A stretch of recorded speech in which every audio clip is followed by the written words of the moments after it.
E não para. Aí na mesma hora que já estão de boa, estão brigando um com o outro. Aí um já está querendo namorar com a galinha, o outro já vem, briga também porque quer também. E ali eu observando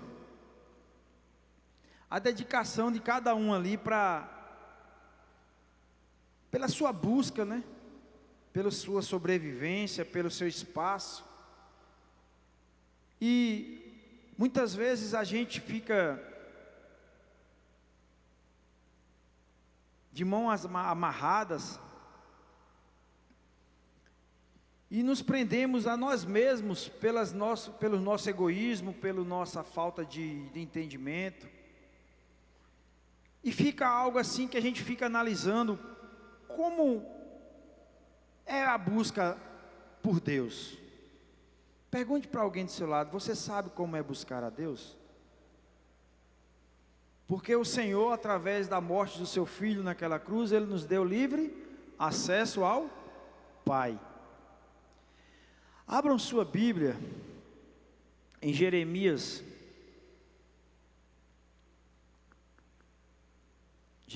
capítulo 13. Jeremias capítulo 13.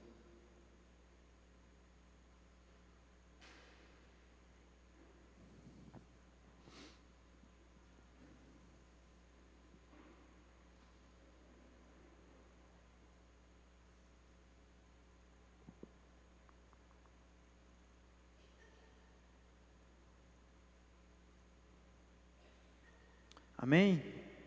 Todos acharam?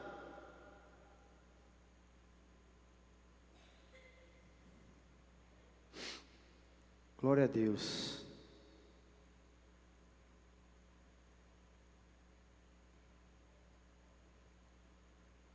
Aqui fala: o cativeiro é representado por um cinto de linho. Irmãos, como eu estava falando, para não cortar o raciocínio, a gente fica analisando o que é buscar a Deus. O que foi que Deus fez para você estar aqui hoje? O que foi que Deus fez que te convenceu a segui-lo, a buscá-lo de todo o seu coração? E eu fico muitas vezes analisando, eu estava ali, como eu estava falando, sentado, olhando as galinhas. Ela tem um objetivo. Se elas soubessem o futuro delas, acho que elas faziam regime, para nunca estar fortinha, porque sabe que pode ir qualquer hora para a panela. Mas você chega ali, quando eu chego, porque eu abro o portão, elas fazem a festa, porque sabem que eu vou levar comida para elas. Sabe que eu vou alimentar elas, que eu vou soltar elas para elas correr, voar, para elas fazer tudo. E quando eu adestrei elas de uma forma que elas ficam presas. Aí quando eu abro o portão, elas sabem que é o momento delas ir ali, ciscar, correr, pular, fazer o que quiser.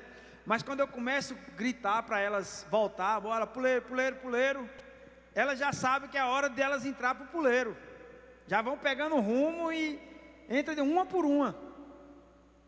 E eu fico assim analisando muitas vezes nós como cristãos, como servos de Deus, que um dia foi convencido pelo Espírito Santo de Deus, nós não temos essa destreza de entender a voz de Deus, o chamado de Deus para nossas vidas.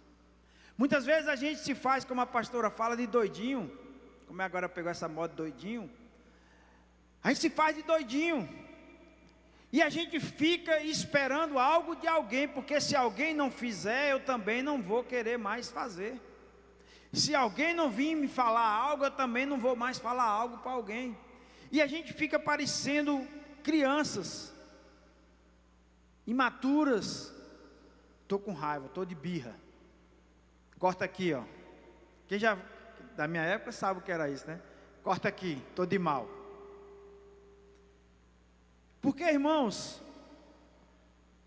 quem foi que te convenceu a buscar a Deus, a servir a Deus? Quem foi, Bárbara, que te convenceu? Hã? O próprio Deus usou alguém para levar a você a palavra e você foi convencida que o caminho que deve seguir é este. E porque muitas vezes as pessoas esfriam, param, desistem, não busca como deveria buscar. E eu fico assim analisando, porque se foi Deus que me convenceu, eu tenho que buscar a Deus. Eu tenho que entender que eu estou servindo a Deus. Eu tenho que entender que foi Deus que me libertou. Eu tenho que entender que foi Deus que tirou as escamas dos meus olhos. Eu tenho que entender que minha vida melhorou quando eu passei a servi-lo. Então, se tudo isso é um privilégio, é algo bom para nossas vidas, por que a gente muitas vezes fica parecendo um menino birrento? Que quando chega num lugar, graças a Deus aqui não tem esses meninos, faz um escândalo porque quer alguma coisa. Uma vez eu inventei de querer fazer isso, para ir tomar um banho num tal de um riacho que tinha lá em Vanderlei. Aí eu fazendo com minha mãe, eu era pequeno, lembro disso. E eu, mãe, deixa eu ir tomar banho no riacho, mãe, porque... Minha mãe, você não sabe nadar, é perigoso, menino, mas lá é rasinho, mãe. E eu achando que meu pai ia chegar só de noite, que ele saía de manhã, geralmente ele chegava à noite. Quando eu estou lá na birra total, minha mãe, menino, não pode, não sei o quê. Menino, quando eu vi aquela sombra, me cobriu assim. Aí eu falei, aí fazer igual o povo fala, a alma saiu do corpo. Aí eu falei, me ferrei. Quando eu pensei em levantar e correr, meu pai me pegou bem pelo pé. Vem cá, que escândalo é esse aí? Ah, não, pai, deixa para lá, toma aqui o seu. Acabou, nunca mais fez birra. Acabou as birras. Então a gente fica assim, eu fico analisando, irmão. O que eu quero hoje? Que nós possamos ter uma retrospectiva sobre tudo isso na nossa vida. A palavra de Deus diz que nós não somos mais crianças na sua presença. Então a gente não tem como se comportar mais como criança. Temos que comportar como criança na inocência da criança, mas não como criança inocente, que não sabe o que quer, que não tem a convicção do que é que você está servindo, do que é que você está fazendo. Irmãos, a gente para analisar pessoas que acham que estão fazendo o correto para Deus, ou não acham, não sei, tem aquela convicção da seita, da religião, do que ele serve, e ele fala de peito cheio, assim, onde chega no lugar, eu sou isso, eu sou aquilo, e muitas vezes a gente fica parecendo aqueles cachorrinhos que caiu da mudança, eu sou crente, eu sou cristão, com medo de falar, com medo de dizer, não, eu sou servo de Deus, eu busco fazer a vontade do Pai. E eu tenho testemunho a contar que minha vida mudou quando eu aceitei Jesus para me guiar por esse mundão perdido afora. Aí a gente para analisar pessoas que, se o pastor liga, é porque está querendo controlar a vida. Se o líder de célula liga, manda mensagem, porque não veio, sumiu, o que aconteceu? É agora pronto, está querendo mandar na minha vida, não pode passar nem um dia sem ir, porque já está querendo mandar na minha vida. Se não liga, a gente não vai, ninguém dá atenção, ninguém nem lembra mais que eu existo. Aí você fica numa corda bamba, sem saber o que fazer, como agir. É igual um dia eu perguntei a uma pessoa, o que é cuidar da pessoa? O que é cuidar de uma pessoa, pastora? Porque a gente fica sem entender. Porque se você ajuda demais, parece que você já está começando a atrapalhar a vida da pessoa, porque está ajudando demais, está intrometendo demais na vida da pessoa. Se você não faz nada, cadê o amor que tanto prega? Cadê o amor que tanto fala? E ninguém nunca nem me ligou, ninguém manda uma mensagem, ninguém me ajuda, ninguém faz nada. Então eu quero hoje trazer algo que nós temos que aprender, que o primeiro coisa que temos que aprender e fazer diante de Deus é a busca constante pela sua presença. É isso que vai me fortalecer, é isso que vai me dar convicção do que é servir a Deus, porque é eu que tenho que entender que eu que preciso de Deus. Eu não dependo de ninguém para buscá-lo. Eu não dependo de pastor, eu não dependo de irmão, eu dependo de mim mesmo. Então a vontade tem que sair de dentro de mim. Pessoas faz parte daquilo que vamos formar, que é o corpo de Cristo. E temos que ter comunhão e unidade uns com os outros. Mas eu não posso ficar esperando que o pastor Duval tome a atitude no meu lugar. Que o pastor Duval tem que pegar e me carregar no colinho. Deixa eu carregar porque você não consegue andar sozinho. Se nós estamos aqui servindo a Ele, buscando a Ele, não vivo mais eu, mas Cristo vive em nós. Então se Cristo vive em nós, a minha dependência está em Cristo. Precisamos um dos outros? Com certeza. Sempre vamos precisar de alguém. Mas a minha fé não pode estar firmada em homens. Porque um dia eu posso te machucar. Um dia eu posso falhar com você. E aí?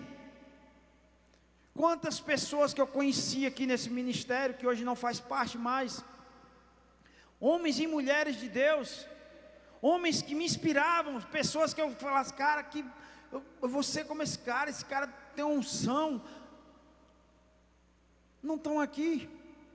Então era para mim falar, já que eles saíram, eu vou sair também. Já que eles não estão, não vou ficar aqui também mais não. Não, porque eu estou aqui, não é por causa do pastor, não é por causa da pastora, eles são a minha cobertura, meus líderes espirituais, mas eu estou aqui por Jesus Cristo.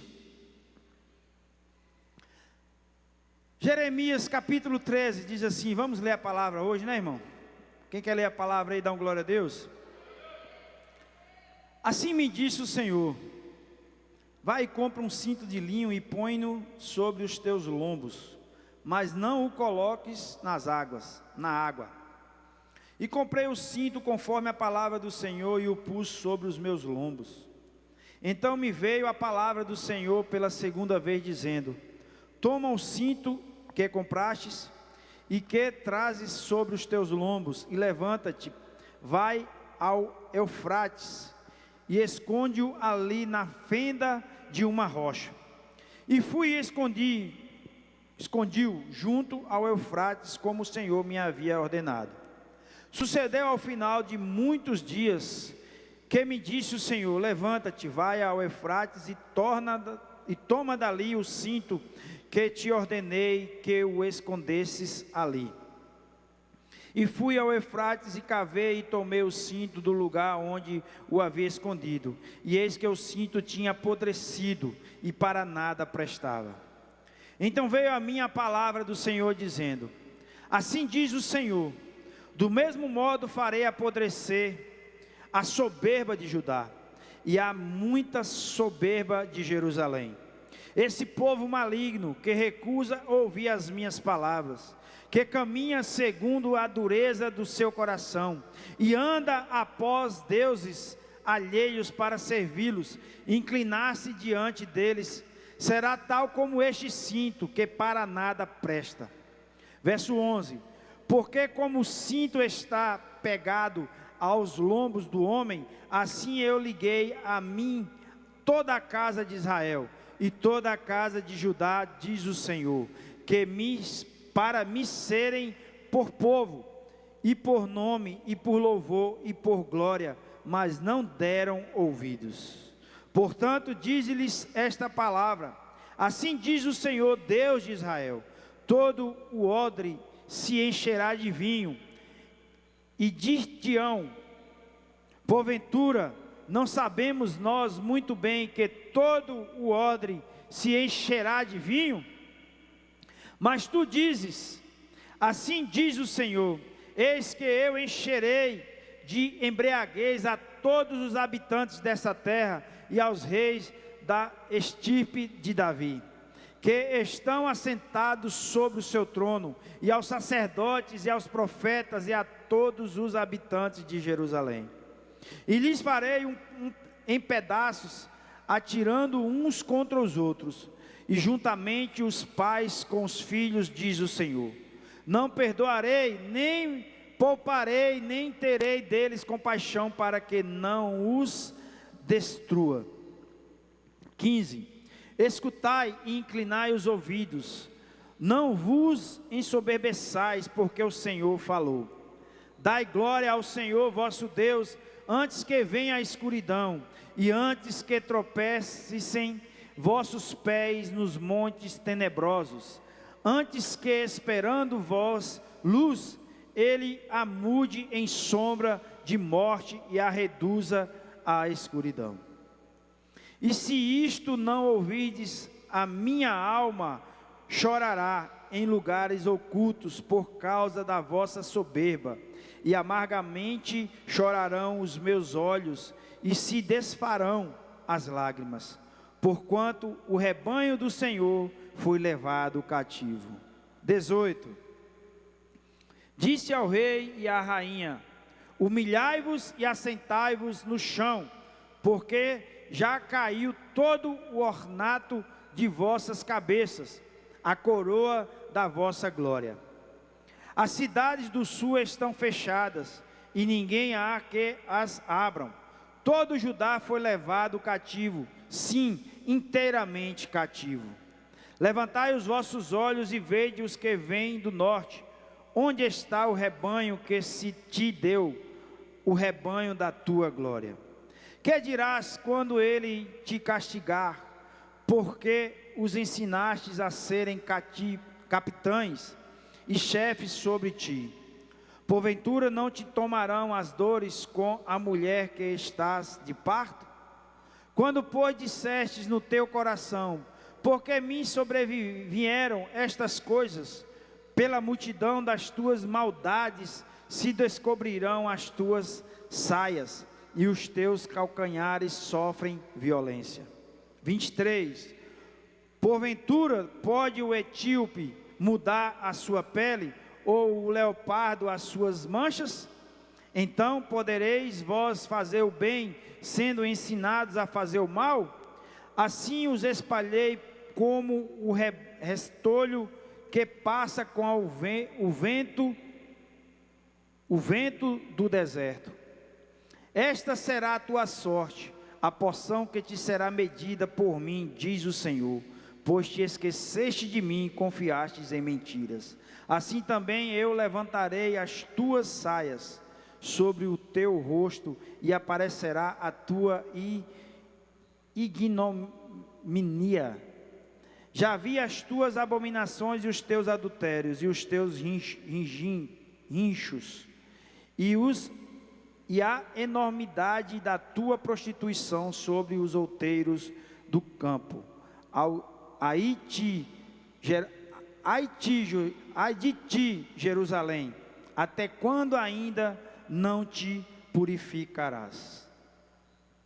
Irmãos, eu acho engraçado que quando a gente ouve uma palavra dessa, a gente fica muitas vezes: meu Deus, por que Deus fez isso com esse povo? Por que Deus mandou, como a pastora pregou no domingo aqui? Imagine aí, irmão, você está num acampamento, a qual alguém ordenar: quem é comigo, vem até mim. Aí muitos ficou lá do outro lado, e quando você olha, pode ter ficado um filho seu, uma esposa, um esposo, um irmão, uma mãe, um pai. E Deus me ordenar: mate todos. A gente para analisar, a gente fica assim parecendo que Deus é tão cruel, que Deus é tão malvado, que mandou matar todo mundo. Mas a palavra do Senhor fala que devido à dureza do coração do homem, muitos se perderão. Não é Deus que é ruim, é o coração humano que é duro, é o coração humano que é difícil de entender o que é o propósito de Deus para a sua vida. A gente vê tantas pessoas em cima dessa terra, Tantas pessoas que a gente pode chamar Jesus para descer na presença dela, mesmo assim ela vai dizer que é fake news.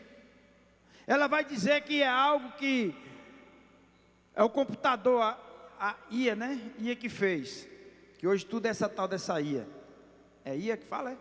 IA. Então a gente para analisar, quando o Senhor mandou falar para o povo aqui,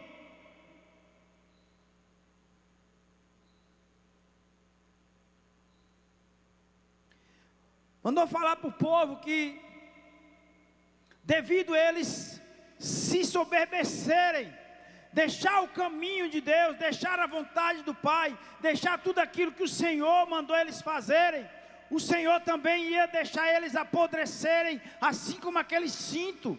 E é isso que Deus ele fala para nós todos os dias. É isso que Deus traz para a nossa consciência todo dia. É eu que preciso de Deus, não é Deus que precisa de mim. É eu que vou apodrecer. Se eu morrer aqui agora, daqui a 24 horas vocês não aguentam mais estar perto de mim. Então, irmãos, o que é que a gente está fazendo da nossa vida? O que é que você tem feito para entender o propósito de Deus sobre a sua vida? Porque Ele manda a gente buscar e Ele nos dá livre acesso. Deus ele está sempre com acesso a nós. Deus ele sempre está de braços abertos te esperando para todo momento que você se render a Ele e buscar de todo o seu coração.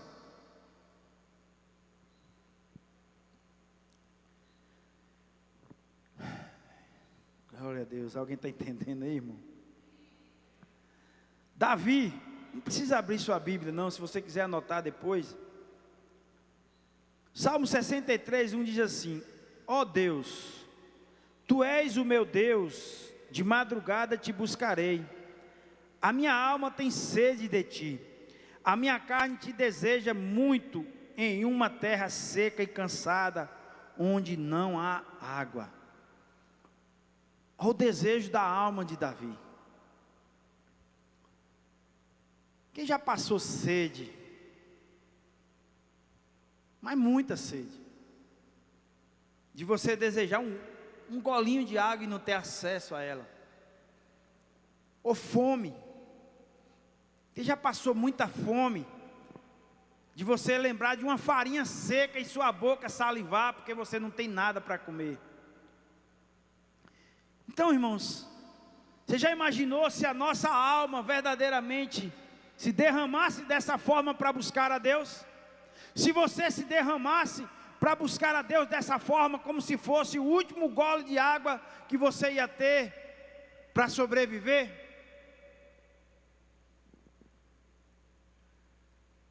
Irmãos, nós paramos para analisar a Bíblia, e nós vivemos tantas histórias de homens, mulheres, que passaram por cada situação difícil, homens e mulheres que muitos prosseguiram, outros desistiram, outros traíram, outros fizeram tanta coisa, mas o principal objetivo da Bíblia, sabe o que é que ela quer nos passar? É para a gente não cometer os mesmos erros que eles cometeram, mas sim seguir os exemplos daqueles que acertaram. Olha da vida de Davi, olha quantas coisas erradas Davi faz. Agora eu fico assim analisando. Deus nos conhece, irmão. Deus sabe quem é o pastor Valdemar, Deus sabe quem é cada um aqui. Porque se fosse para camuflar, Deus falava assim: não bota essa parte de Davi aqui não, senão o povo vai escandalizar. Moço, o cara mandou matar o cara, trai, bota, fica com a mulher do cara, aí manda matar o cara, para não descobrir que a mulher está grávida. Imagine, irmão. Aí a Bíblia depois fala que Davi é segundo o coração de Deus. Mas sabe o que diferenciava Davi? É porque Davi sabia da sua dependência por Deus. A palavra de Deus diz que enquanto a criança estava viva, Davi jejuava e orava. E ali ele perdurou por dias, por noites. E quando o menino veio a falecer, a morrer, os servos ficaram até com medo de falar para Davi, com medo dele reagir, querer matar eles. Mas ele falou o quê? Ele se levantou, tomou um banho, falou: estou com fome. Mas por que o menino morreu? Como é que você age? Porque até onde eu sabia que eu poderia ir, eu fui. Agora só o Senhor pode. Eu não tenho como fazer mais nada. Ele morreu. Deus o levou. Então muitas vezes somos nós assim com Deus. A gente quer tudo de Deus, mas a gente não faz nada para agradar a Deus. Não é que Deus ele vai fazer uma barganha, toma lá, dá cá, não, irmão. Porque Deus sabe quem somos nós. Mas Deus ele quer ver o que nós estamos dispostos a fazer pela graça, pela obra, pelas vidas.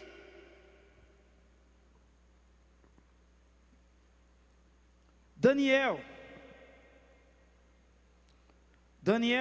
no verso 6, 10, quem quiser anotar, no Salmo, o que eu li, o Salmo de Davi foi 63:1, viu? Verso 1. Daniel, pois, quando soube que o edito estava assinado, entrou em sua casa, e em cima no seu quarto, onde havia janelas abertas do lado de Jerusalém, 3 vezes ao dia se punha de joelhos e orava e dava graças diante do seu Deus, como também antes costumava fazer. Daniel, ele tinha convicção do que era servir a Deus. Daniel, ele tinha convicção do que era buscar a Deus. Ele poderia fechar aquela janela, irmão, e buscar a Deus. Será que Deus não estava escutando? Não, Deus só escutava se abrisse a janela. Mas ele já tinha o costume, a rotina de fazer daquela mesma forma. Não foi um decreto que mudou a forma de Daniel buscar a Deus. O que é que você está vivendo hoje, que talvez você está falando assim: mas Deus, eu não estou mais conseguindo fazer isso, não estou mais conseguindo fazer aquilo, porque está difícil isso, está difícil aquilo, irmão. Se eu falar aqui, quem não passa dificuldade aqui, atira a primeira pedra.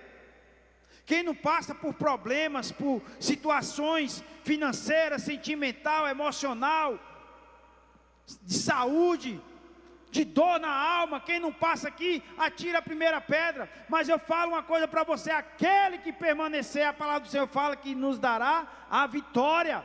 Ele vai nos dar a vitória, não porque merecemos, mas porque Ele cumpre e vela pela sua palavra, e a sua misericórdia dura para sempre. Dura para sempre. O povo não entendeu isso. O povo achou: não, Deus deixou a gente vir cativo, então Deus esqueceu da gente. Deus é esse que deixa o seu povo escolhido ir cativos, prisioneiros para outro país, para outro lugar.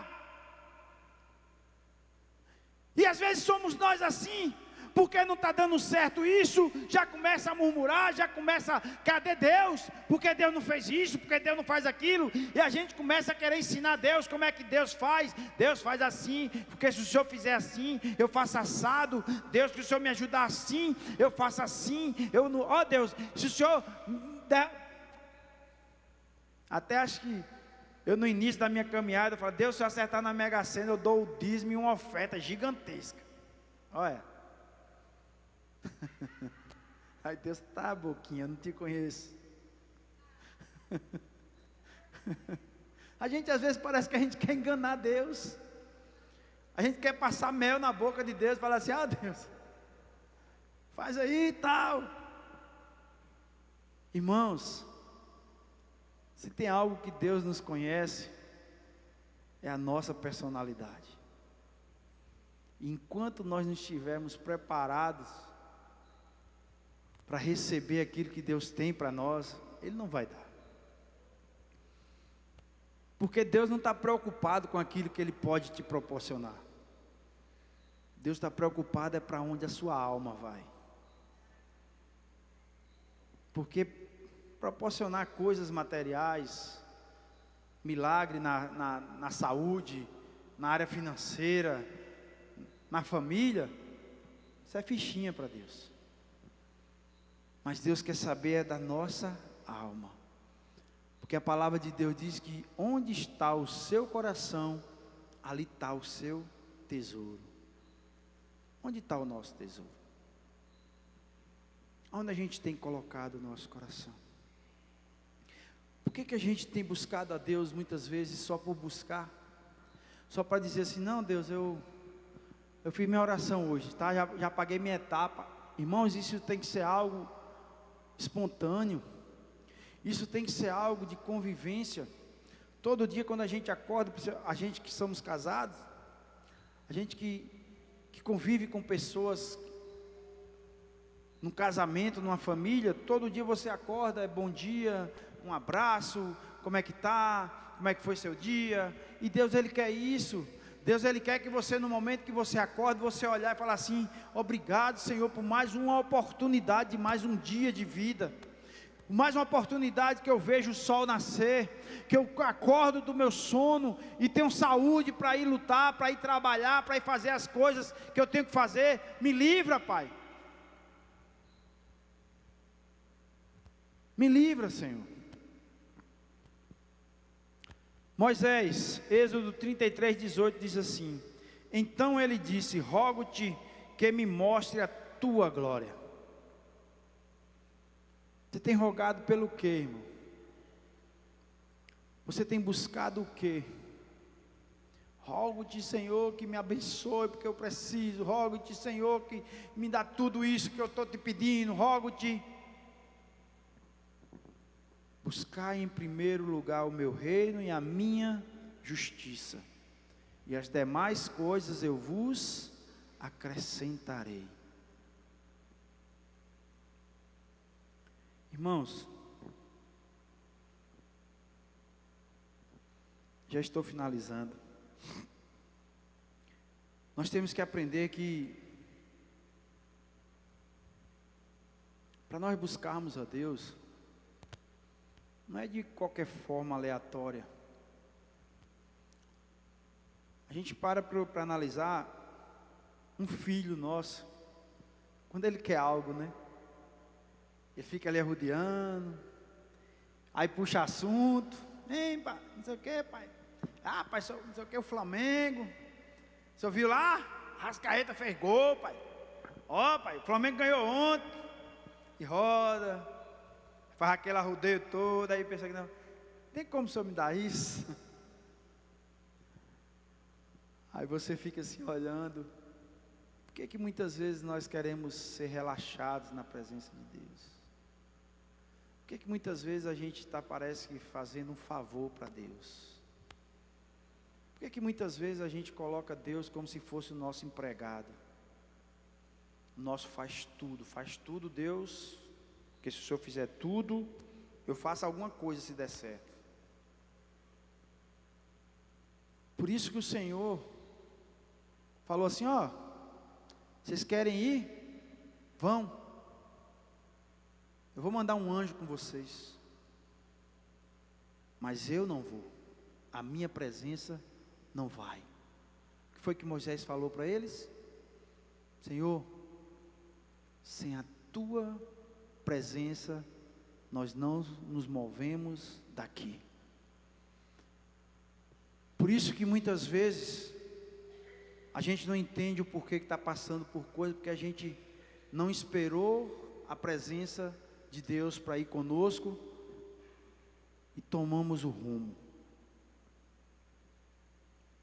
tomamos a direção e fomos conforme a nossa vontade, os nossos desejos, a nossa intuição, o nosso coração falando, e não ouvimos a voz daquele que tudo pode fazer.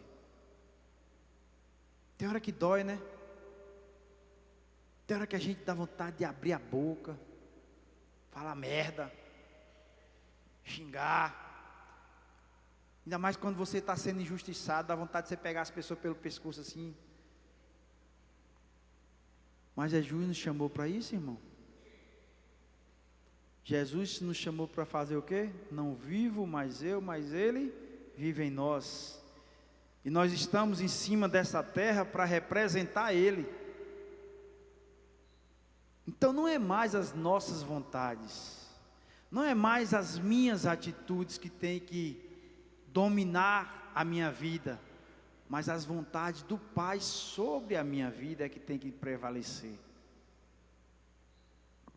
Para nós estarmos encerrando, eu quero ler aqui algo rapidinho.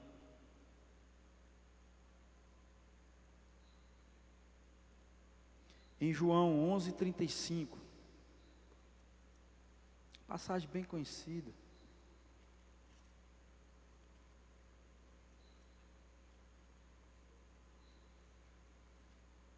Onze 35 diz assim: Jesus chorou. É só isso, irmão. Jesus chorou quando ele chegou e viu as irmãs de Lázaro e todo aquele povo chorando pela vida de Lázaro. Ele chorou pela dor da perda humana. Ele chorou de compaixão pela vida daquelas duas irmãs. Ele chorou pela amizade que ele tinha com Lázaro. E eu te pergunto essa noite, por quem você tem chorado? Por quem você tem clamado? Por quem você tem colocado o seu joelho no chão e apresentado aquela vida a Deus? Por quem você tem esquecido um pouco da sua vida, dos seus problemas, e tem buscado fazer a vontade do Pai para levar ao aprisco do Senhor aquela ovelha perdida, aquela ovelha desgarrada? Porque Jesus, Ele sabia que Ele ia ressuscitar Lázaro, Ele sabia que Ele ia fazer o milagre, mas Ele se compadeceu pela dor daquela multidão e das suas irmãs. Ele se sentiu como eles, porque nós temos muitas vezes nos colocado no lugar de alguém, ou simplesmente o nosso coração virou uma pedra de gelo, que não sente mais nada, que não dói, que não sente a dor do próximo, que não sente a alegria do próximo, que não se comove com as coisas que acontecem na vida das outras pessoas.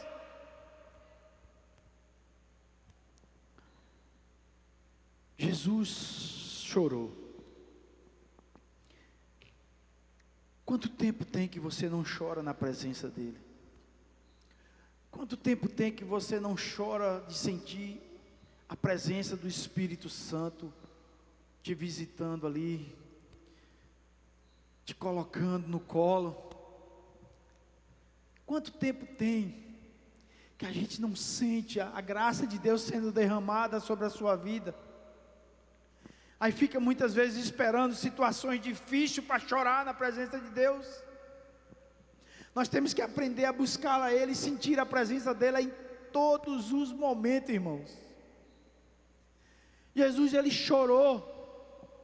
Jesus, Ele se angustiou como homem carnal, como homem mortal. Jesus, Ele quis como homem desistir de tudo aquilo que Ele ia passar. Ele chegou ao Pai e falou: Pai, se possível, passa de mim esse cálice. Mas Ele foi buscar ao Senhor no monte orar. Ele foi buscar a face do Pai. Mas seja feita a tua vontade, não a minha. Ele está ali nos ensinando que não é mais a nossa vontade, mas a vontade do Pai na nossa vida. É a vontade de Deus que tem que prevalecer na minha vida. É a vontade de Deus que tem que prevalecer na minha família, na minha casa, nos meus filhos. Quem fez o culto do lar segunda-feira? Levanta a mão. Fala a verdade, irmãos. Que coisa, veio do céu essa ideia. Moço, é algo tão simples e tão grandioso. Porque o principal projeto de Deus, diga assim, ei, olhe para alguém e fala assim, ei, o principal projeto de Deus é sua família, é a nossa família. O principal projeto de Deus começa dentro da nossa casa. O principal projeto de Deus não é só reunir aqui nos domingos e na terça, não. O principal projeto de Deus é nos reunirmos todo dia dentro da nossa casa e representar o Senhor ali e apresentar o Senhor aos nossos filhos, aos nossos familiares, à nossa família. Isso aqui é só o alimento que você veio buscar para você levar. Mas o principal objetivo chama-se família.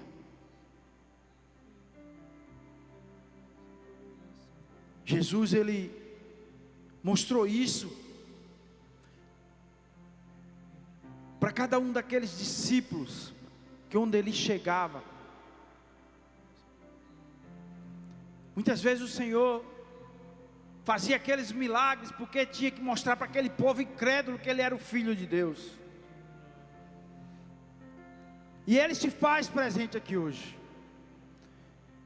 E Ele quer que você saia daqui hoje, não da forma que você chegou, mas que você saia daqui convicto do que é a presença, a busca por Deus. Não vamos ser como esse povo rebelde, não vamos colocar outros deuses na frente de Deus, não vamos colocar as coisas em primeiro lugar e deixar Deus para quando der certo, não. Vamos viver o sobrenatural de Deus é aqui ainda nessa terra, porque o céu é o galardão que nos espera. Então escute, não se faça de doidinho como a pastora Sônia fala. Escute a voz de Deus.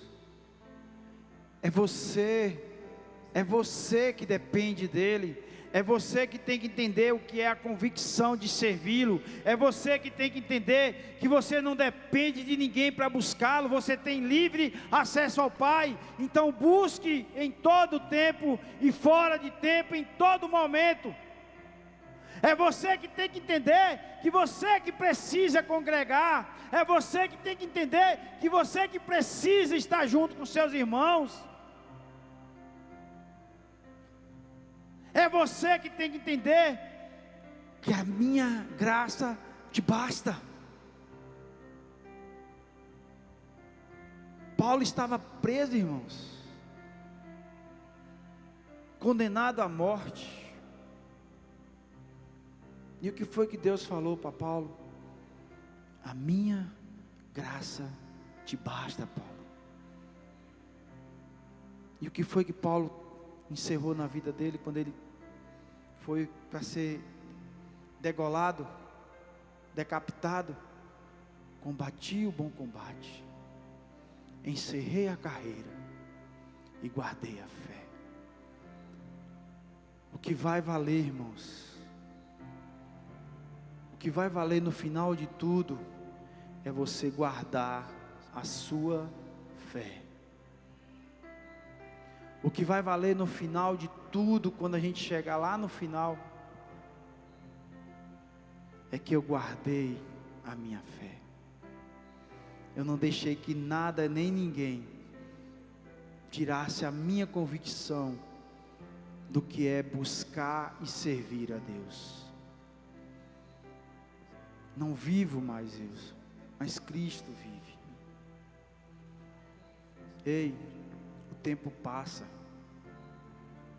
a vida passa.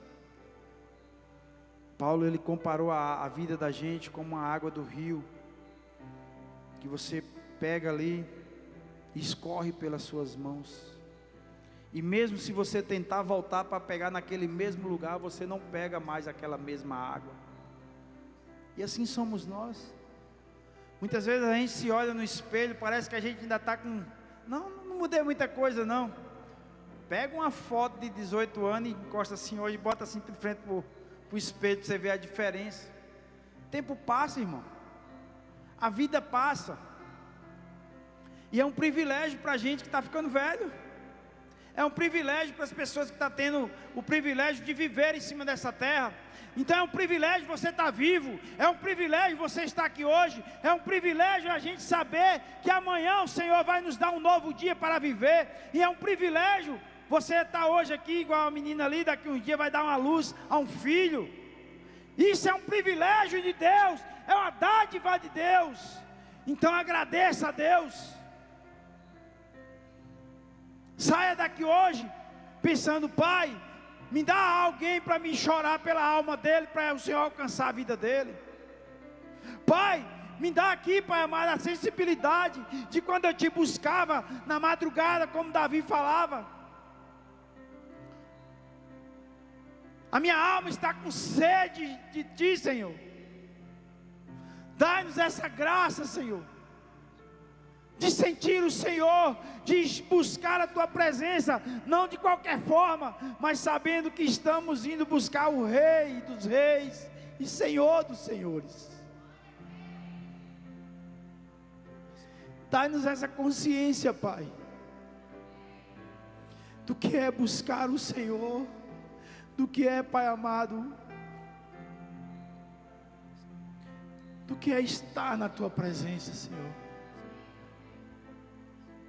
Dá-nos essa consciência, Pai, que nós não podemos ser de qualquer jeito diante da Tua grandeza e da Tua bondade, da Tua majestade, Senhor.